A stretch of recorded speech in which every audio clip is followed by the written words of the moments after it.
A year for Warren. He just ended his World War II military service. He married his sweetheart, Jean, and he began a job at WHEC Radio as a staff announcer. In 1953, WHEC TV 10 signed on the air, and Warren was ready to do it all. This disaster took place in the summer of 1956.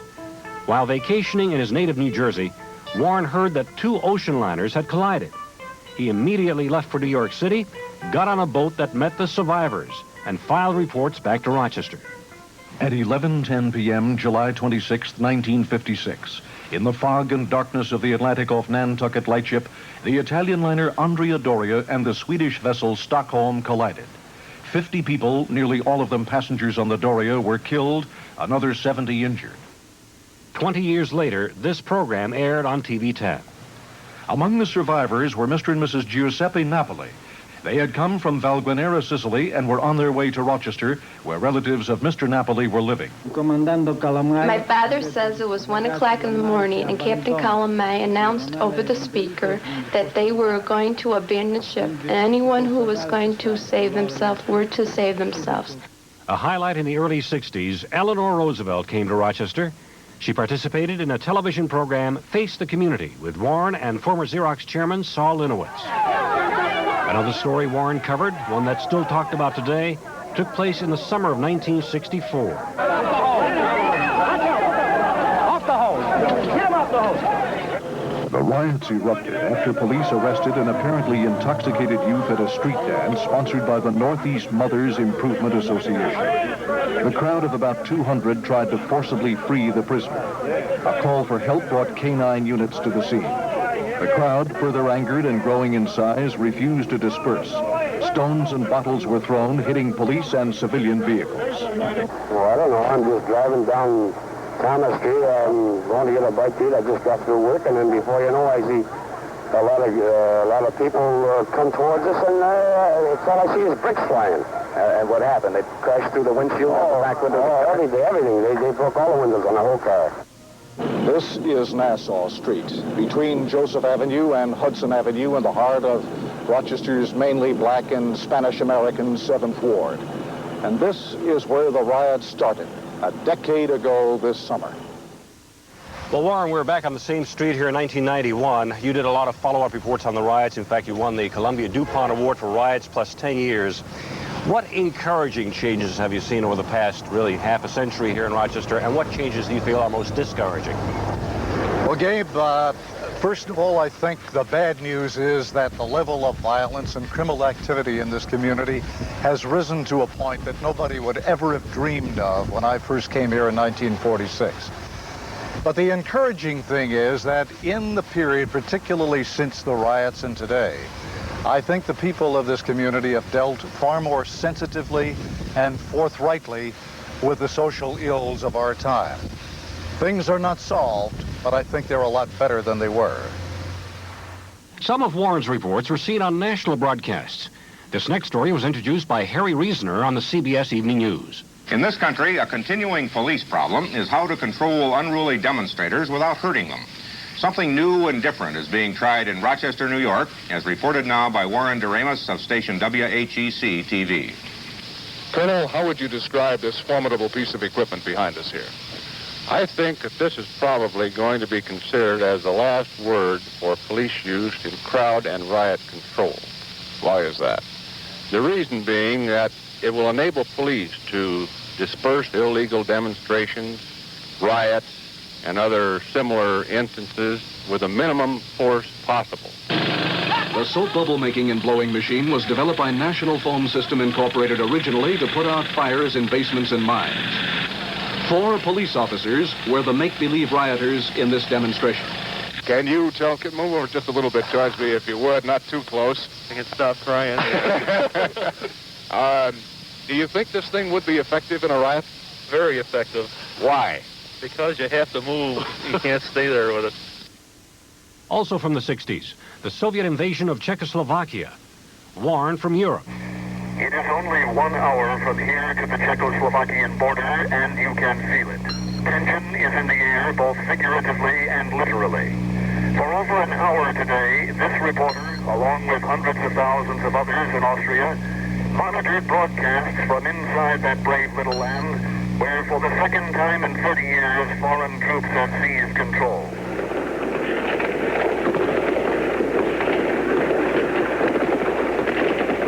Reporting on the Attica Prison uprising in 1971.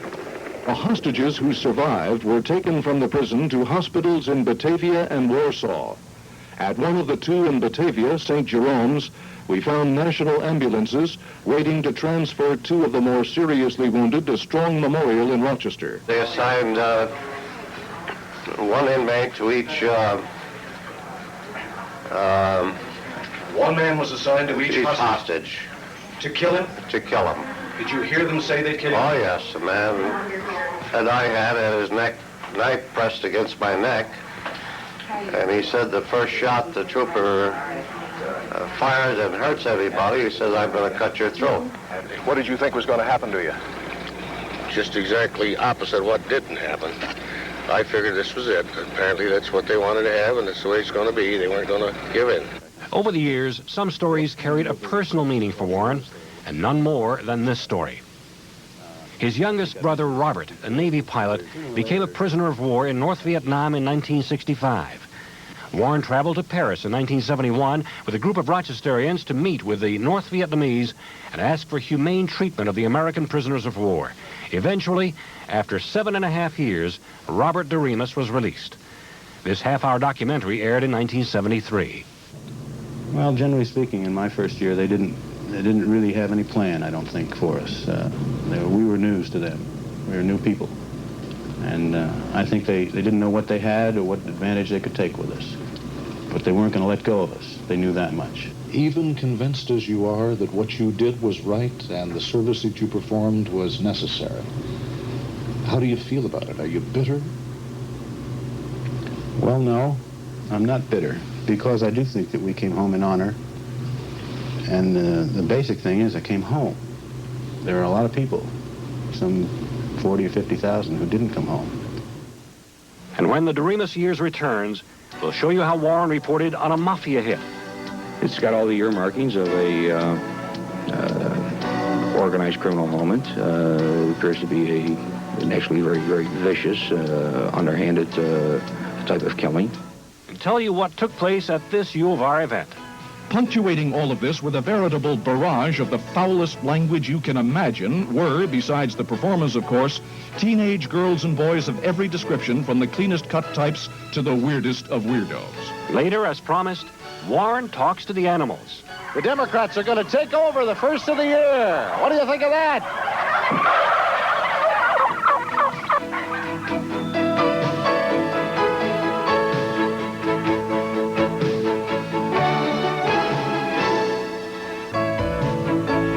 You name it, Warren Doremus reported on it.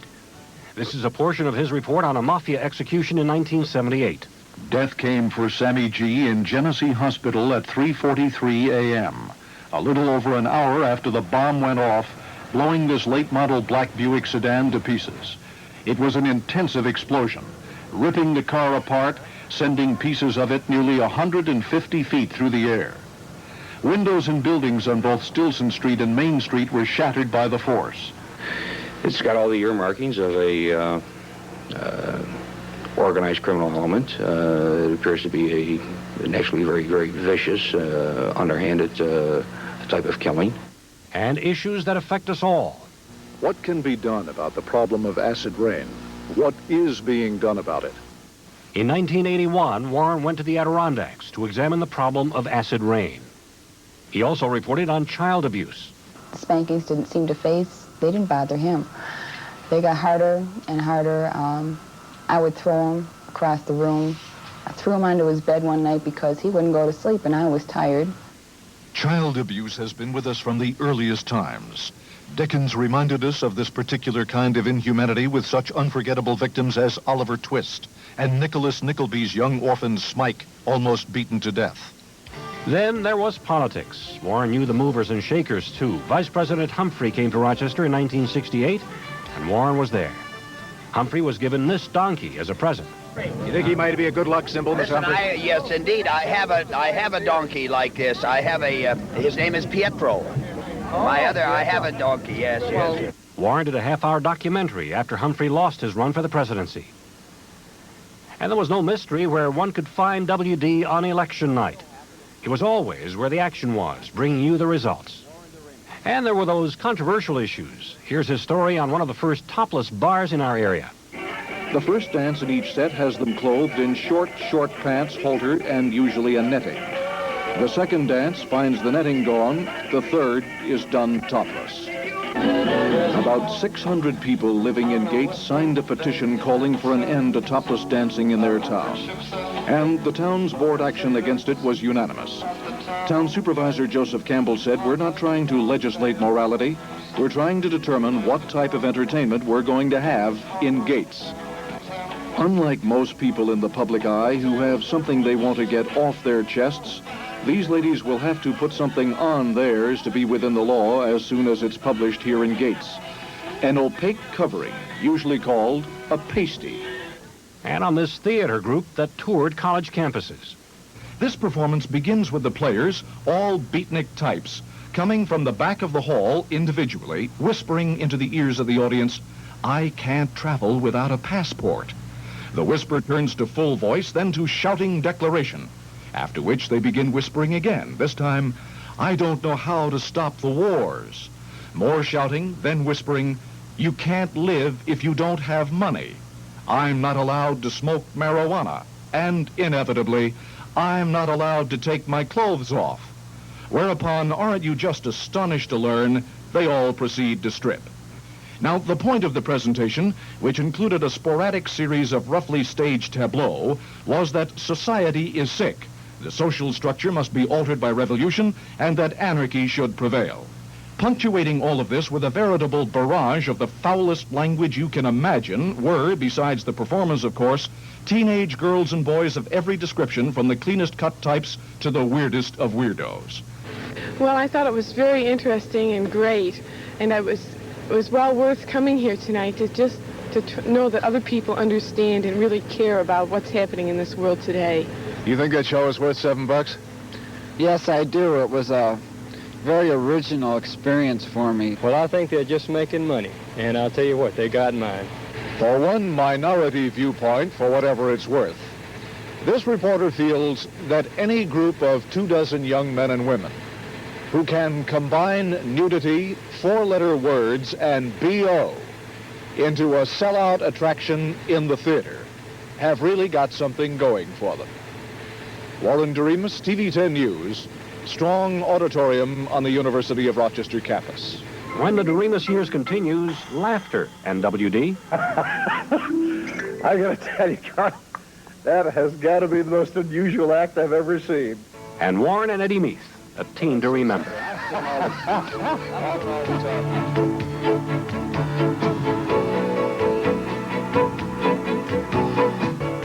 Here's a quiz for you. Who has been news director at WHEC 3 times?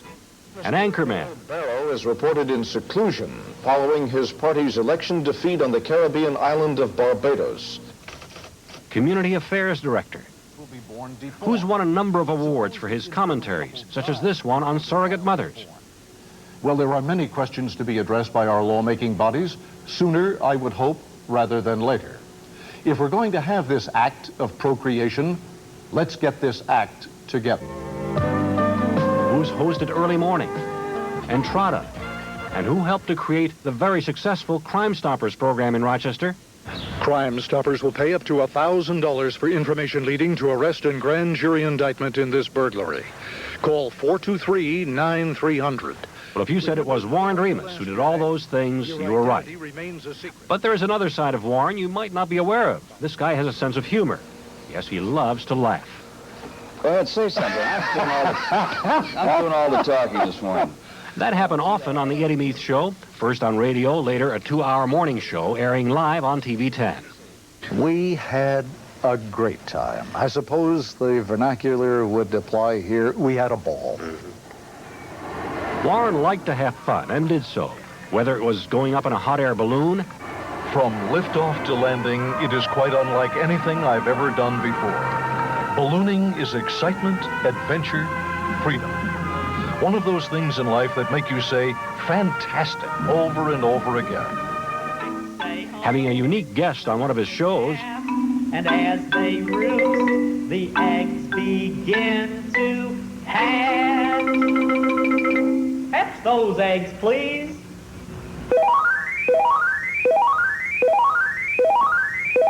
Wow, 8 baby chickens. Computer counting chickens shuffle along.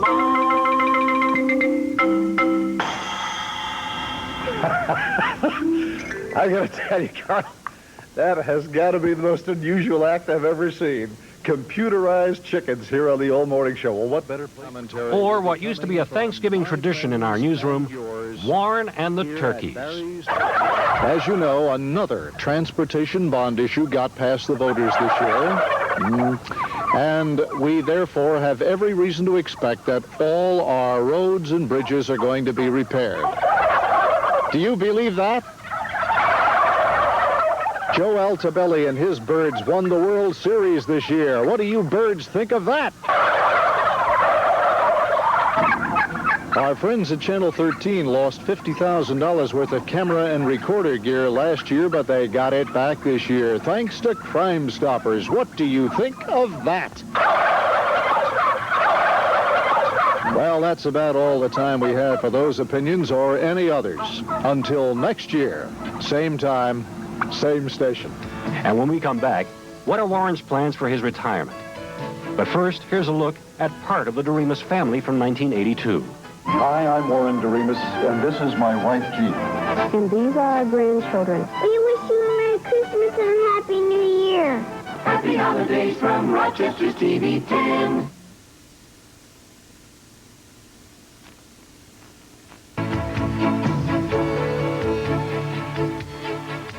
After 45 years at WHEC, what's next for WD?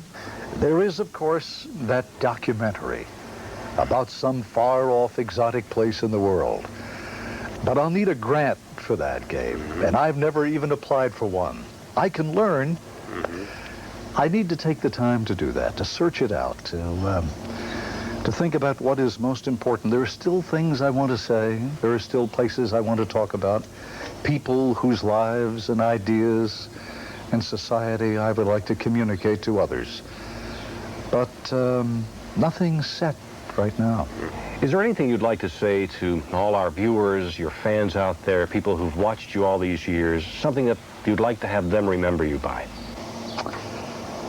The thing that I think I would most like to be remembered for is the gratitude that I have for the incomparable opportunity to have been able to communicate with them on a regular basis over these very precious radio and television airwaves for the past 45 years.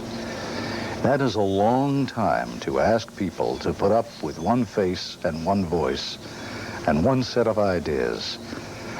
So not many people get that opportunity. I had it, and I am forever thankful that the community allowed me to do that. Well, Warren, for all of us at Channel 10, for all of our viewers, we want to wish you the best of luck, and thank you very much. My pleasure, Gabe. And that 2 members of the majority did not avail themselves of the opportunity. What are you doing? You're shaking the camera. Do you know that? You're shaking the damn camera. Is written to this unique chapter in the history of law enforcement. I love you, Warren.